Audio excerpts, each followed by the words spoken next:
जबलपुर जिले के हैट्रन कॉलोनी में प्रादेशिक वाहन पर निजीकरण के विरोध में सैकड़ों विद्युत कर्मियों ने आज सुबह से ही धरना प्रदर्शन कर शुरू किया। यूपी के 42 जनपदों के निजीकरण को लेकर नेशनल ऑडिटोरियन कमेटी, इलेक्ट्रॉनिक एम्प्लॉयज और इंजीनियर्स के आह्वान पर विद्युत कर्मचारी संयुक्त संघर्ष समिति के बैनर तले कर्मचारियों ने अधिकारियों सहित सरकारी विरोधी नारेबाजी पर निजीकरण का विरोध किया। वहीं ऑडिट करा लिया जाए, पता चल जाएगा तो हम लोग कितना काम करते हैं। सरकार ठेकेदारी प्रथा को लागू कर सामंतवादी हो रही है। पूर्वांचल और दक्षिणांचल विद्युत वितरण यूपी सरकार ने वोट दिखाकर भ्रामक आंकड़े पेश किए हैं। विद्युत कर्मचारियों में निजीकरण को लेकर के बहुत रोष व्याप्त है। खड़ी हो जाइए आप लोग थोड़ा सा। किन मांगों को लेकर के आज ये विरोध प्रदर्शन किया जा रहा है, क्या है पूरा प्रकरण? हम लोग जो है विद्युत कर्मचारी संयुक्त संघर्ष समिति के बैनर तले आज यहाँ पे हैट्रन कॉलोनी में और इसी के साथ साथ पूरे देश और प्रदेश में जो है विद्युत कर्मचारी संयुक्त संघर्ष समिति के जितने घटक संगठन उनके माध्यम से यहाँ विरोध सभा में जो है उपस्थित हुए हैं। और हम लोगों की यही मांग है कि जो ऊर्जा प्रबंधन और ऊर्जा मंत्री हमारे बिजली विभाग के पूर्वांचल और दक्षिणांचल का निजीकरण कर रहे हैं, तो उसको निरस्त करने के लिए हम लोग धरने पर बैठे हैं।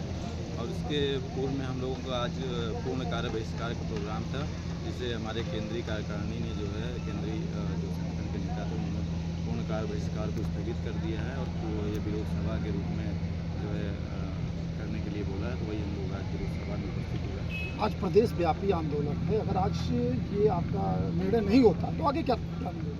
आगे हम लोगों का जो है कल से 2 से और 5 जो विरोध सभा प्रतिदिन की बात हो रही थी, वैसे हम लोग 184 दिन से ऐसे सत्याग्रह कर रहे हैं, लेकिन अभी तक प्रबंधन की तरफ से कोई ठोस हम लोगों को जो है सहमति नहीं मिली है। इस वजह से हम लोग अपने आंदोलन को जो है जब तक उधर से हमें कोई आश्वासन नहीं मिलता है हम लोग ऐसे ही करते रहेंगे। अच्छा, सरकारी भी आप काम करते हैं, प्राइवेट हो जाएंगे काम करेंगे तो दिक्कतें क्या होंगी? प्राइवेट हो जाएंगे तो हमें दिक्कतें ये नहीं है कि हम प्राइवेट हो जाएंगे। अगर प्राइवेट हमको नौकरी करना था तो हम लोगों ने अपने जीवन के 10 साल जो 8 बाई 8 के कमरे में बिताया है, अगर हमको प्राइवेट ही करना होता तो हम लोग इतनी तैयारी करके वो 8 साल में हम लोग प्राइवेट नौकरी करके काफ़ी पैसा अर्निंग कर लेते। और हम क्योंकि सरकारी जो है सेवा होती है तो हम लोग ये सिर्फ धन कमाना उद्देश्य नहीं होता। सरकारी सर्विस में हम लोग एक सरकारी सेवक होते हैं, यानी कि हमको सरकार ने जनता की सेवा के लिए जो है नियुक्त किया है। इस भावना के साथ हम लोग काम करते हैं। प्राइवेट में क्या होगा? और प्राइवेट में ये है कि आप जो है एक कंपनी के आप नुमाइंदे बन के काम करेंगे, उनके लाभ उनके हानि पे चल के हम काम करेंगे। जो उपभोक्ता है उससे हमारा उसकी हानि और लाभ से हमें मतलब नहीं, हमें सिर्फ अपने जो है प्रबंधन का हानि लाभ वो देखना है। तो ये एक तरह से जो है वो पूंजीवादी व्यवस्था में जैसे होता है कि कितना आप निचोड़ सकते हैं, वो गरीब जनता को वो निचोड़ना है। तो ये सब प्राइवेट कंपनियों का काम होता है।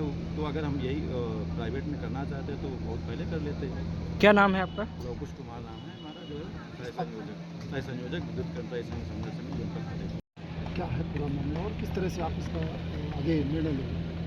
देखिए, ऐसा है, जो बिजली विभाग है जो कि जनमानस से एक एक आदमी से जुड़ा हुआ है, चाहे वो गरीब हो चाहे अमीर हो, उसको प्राइवेट किए जाने का जो प्रयास किया जा रहा है उसके विरोध में लगातार ही लगभग हमारे जो सह संयोजक महोदय उन्होंने भी बताया 184 दिन से ये विरोध प्रदर्शन चल रहा है। विरोध का मतलब ये नहीं है कि हम लोग बिजली बंद कर देंगे या बिजली बंद करने से ही हमारी आवाज़ जाएगी। लोकतंत्र में विरोध का मतलब ये भी है कि जो इतने लोग यहाँ इकट्ठे हैं और सुबह से आज इकट्ठे होकर अपनी जो बात रख रहे हैं वो एक लोकतांत्रिक तरीके से अपनी बात रख रहे हैं। तो इसका जो उद्देश्य है वो यही है कि पूरे प्रदेश में ही नहीं बल्कि ये पूरे देश में आज ऑल इंडिया जो इंजीनियर्स फेडरेशन है उसके माध्यम से पूरे देश में ये एक दिन का विरोध प्रदर्शन है। और ये सांकेतिक विरोध प्रदर्शन इसीलिए है कि सरकार को इसका जो है संज्ञान लेते हुए जो गरीब जनता है उसके हितों को भी ध्यान में रखते हुए और कर्मचारी को भी ध्यान में रखते हुए ये जो निजीकरण का फैसला लिया है इसको वापस लेना चाहिए। क्या निजीकरण से नुकसान भी है? निजीकरण से क्या नुकसान है, क्या फ़ायदे हैं, इसका कोई हम लोग ऐसी बात नहीं बताएंगे। जहां निजीकरण पहले हो चुका है हम कह रहे हैं उन्हीं का जो है आप ऑडिट करा लीजिए, वहाँ पर सर्वे करा लीजिए, वहाँ जो बिजली की दरें हैं उनको दिखवा लीजिए। उन निजी क्षेत्रों में अभी जो PTW के कनेक्शन ट्यूबवेल के चल रहे हैं उनको छूट नहीं मिल रही है, वहाँ मुफ्त बिजली नहीं है ट्यूबवेल की, जबकि प्रदेश में मुफ्त बिजली लागू है ट्यूबवेल में, तो वो नुकसान सीधे सीधे होगा। दूसरा, जो निजीकरण में आप कह रहे हैं कि निजी कंपनियां यहाँ के काम करेंगी, जो लोग यहाँ पहले से काम कर रहे हैं, आप लगातार आप देखिए कि जब से सरकार आई है बीजेपी की, तब से लगातार कह रहे हैं कि बिजली व्यवस्था में सुधार हुआ है। खुद ऊर्जा मंत्री जी प्रतिदिन ट्वीट के माध्यम से कह रहे हैं कि बहुत सुधार हुआ है। कुंभ में आप लोगों ने देखा कि इतना बड़ा आयोजन हुआ, उसमें बेहतरीन बिजली व्यवस्था हम लोगों ने दी, एक दुर्घटना नहीं हुई। कोविड के समय में आपने देखा जो भी प्राइवेट संस्थान थे वो सब लोग अपना ताला लगा के बंद करके अपनी दुकान को बैठ गए। इवन प्राइवेट डॉक्टर्स भी नहीं देख रहे थे। उस समय जो सरकारी व्यवस्थाएं थी उन्होंने ही देश को चलाया, चाहे वो डॉक्टर्स हों, चाहे वो सरकारी बिजली कर्मचारी हों। कोविड के समय में लगातार बिजली आप लोगों को मिली। और उस समय आपने देखा जो प्राइवेट चीज़ें थी, जैसे आपका मोबाइल अगर रिचार्ज नहीं है तो आपका जो है कनेक्शन बंद हो जाएगा।